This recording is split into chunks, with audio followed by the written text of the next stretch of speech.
Humarap ako ng firing squad para sa bayan ko. Pero sa bayan ko, magtindig ako ng firing squad sa Luneta. But if given a chance, kung sakali may repeat performance for my country, I would do it. I would do it. Kidnapper, hold-upper, droga. Sinabi ko noong na mayor ako, umalis kayo kasi patayin ko kayong lahat. Ang mga putang ina hindi naniwala, di patay lahat.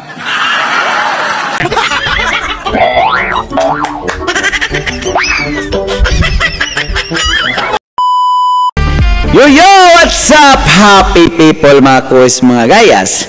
So ayun nga mga kuis, mga gayas, ay magpapabaril o magpapa-firing squad po si Pangulong Duterte basta ayaw bumaba ni Pangulong Marcos at baguhin nito ang saligang batas. Ay talagang ipaglalaban po ni Pangulong Duterte ang sambayan ng Filipino. Ganun po niya kamahal tayo mga kuis, mga gayas, no? Well, sino po kayang papayag na magiging 12 years o 20 years na magiging presidente si Marcos, mga kuis, mga gayas, no? So yan po ang mapapanood natin sa video ito mga kuis, mga gayas. So without a further ado, let's begin. Ikaw lang dyan sa itaas, puro ka English. Lumaki kasi sa Amerika, so maganda yung English mo kaysa akin. Well, I know, even if I talk in English, you know, there are a lot of things that we have to deal with. Well, I can also talk in a way that they do, but bakit ako magpahipokrito? Bisaya man ako. So, wag kayong pumasok sa tsa-tsa at wag kayong pumayag. Kasi pag ginalaw yan, wala ng katapusan because they will open the Constitution. Ayan yung Constitution. Republic of the Philippines. 1987 Constitution of the Republic of the Philippines. Preamble. We, the sovereign Filipino people, imploring the aid of Almighty God in order to build a just and humane society and establish a government that shall embody our ideals and aspirations, promote the common good, conserve and develop our patrimony para lang sa atin. Huwag ibigay ba siya? And to secure to ourselves and our posterity, sa mga anak natin, for future generation, the blessings of independence and democracy under the rule of law and a regime of truth, justice, freedom, love, equality, and peace, do ordain and promulgate this Constitution. Yan ang basic principle. Ang una dyan is itong Bill of Rights. Itong Bill of Rights, alam mo, ang sunod dyan, sunod na chapter, President, Congress. Sunod na chapter niyan, Presidente. Sunod ang Korte. Ang Bill of Rights, parang wall yan, na hindi itong Presidente, Congress, or Supreme Court kailangan sumunod ng Konstitusyon. Ito yan. It is the barrier. It is the protection of the people. Yan ang barrier. Kaya hindi mo basta-basta ano yan. Kaya, well, maliit man itong lugar na okay lang. Sino yung monumento niyan?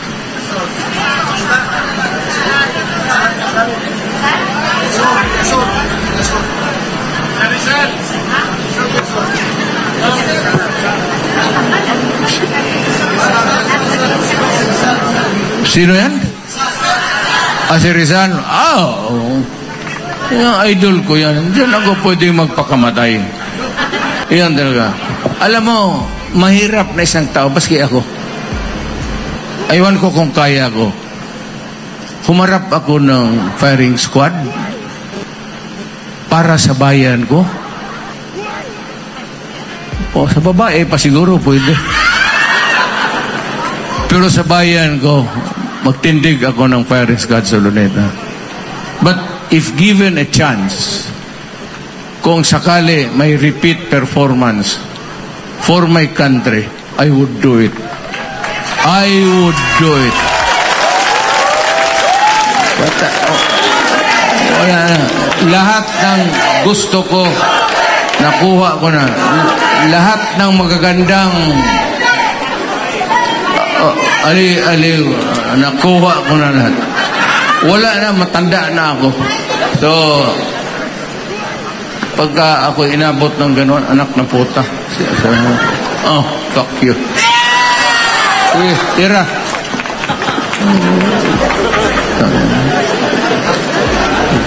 Believe ako kay Rizal. Buti dito tayo nag ano. Dito tayo yung Freedom Park ninyo. Public place man yan. At may mga truck ngayon, may mga barriers. I ask, what's the sense actually? Anong ang makuha mo? Anong makuha ninyo na ginawa ninyo ngayon? Pag makita ko sa ibang lugar o baski ngayon, sipain ko kayo. Ay putang ina. Sampal ang maabot mo sa akin. Total mata. Kung magkasagutan tayo, barilin kita putang ina. Karami kong binaril na sos.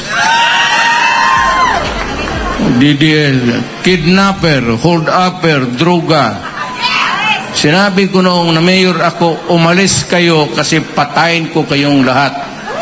Ang mga putang ina hindi naniwala, di patay lahat. Kaya demandado ako sa International Court of Justice. Sabi ko dyan sa mga puti, hoy mga unggoy, wala akong pakialam sa inyo. Kulungin man ninyo ako, gawain ko, everything, lahat gawain ko para sa bayan ko.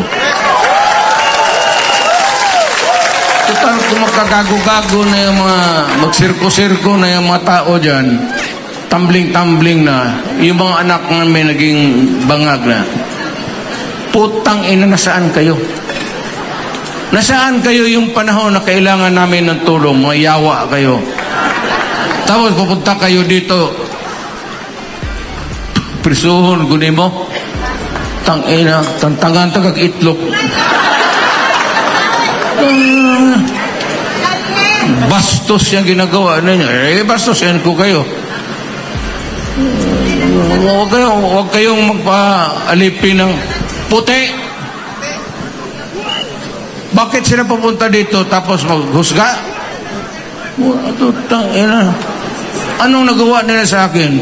Sa atin? Wala. Pumunta sila dito, ninakaw nila lahat. Europeans, Spaniards, Americans. Anong ginawa nila? What have you done for the Filipino to deserve even the slightest? Kaya ako sabi ko nga, may bastos ko, fuck you. Wala akong pakialam. Pero sa bayan ko, putang ina, maniwala kayo, magpakamatay ako para sa inyo. Hindi na ako magtagal. Kayong bangka kong sinakyan, mahina yung bangka, no? Layo ng Davao. Nagbangka mo lang ako. Mahal masyado. O, lagi.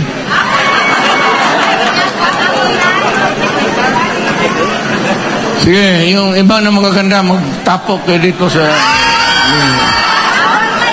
dalhin ko kayo sa Davao. Katayin ko kayo sa pag-ibig. So ayun nga mga kuys, mga guys, no, ganun po tayo kamahal ni Pangulong Rodrigo Roa Duterte pag inaabuso po yung saligang batas natin mga kois mga guys, no? Isang palakpak naman dyan mga kois mga gayas. Dahil kahit sino naman sigurong mga Filipino mga kois ng mga gayas, kung ganyan lang po ang pinapakitang performance ng ating Pangulo, ay wala po talagang papayag na mag-extend po o baguhin yung saligang batas o yung charter change mga kois mga gayas, dahil alam naman po natin na talagang lazy leader po ang ating Pangulo ngayon mga kois mga gayas. At I'm sure marami pong taong hindi po sumasang-ayon sa ganyan na pagbabago ng saligang batas. Dapat po maging alerto po tayo sa lahat ng pinapapirmahan po nila. Baka hindi po natin alam, yun na pala yun. Babagoy ng saligang batas. At balita natin na kaabot na yan sa kahit saang sulok ng at sa mundo sa Pilipinas mga kois mga gayas, ang pagpapapirma nila mga kois mga guys, no? Huwag po tayong pumirma na kahit ano mga papel na hindi po natin alam dahil English po yan. Dapat magtanong-tanong po muna tayo kung ano pong ibig sabihin sa pinapapirmahan po nila mga kois mga guys, no? Dahil yan nga po sinabi mismo ni Pangulong Roa Duterte na magpapapiring squad siya dyan sa Maylonita pag hindi bumaba after 6 years ang ating Pangulong Bongbong Marcos at kung baguhin ang saligang batas. Ayan po ay ipagpatayan po ni Pangulong Rodrigo Roa Duterte para sa mamamayang Pilipino. Ganun po tayo kamahal ang ating Tatay Digong mga kois mga guys, no?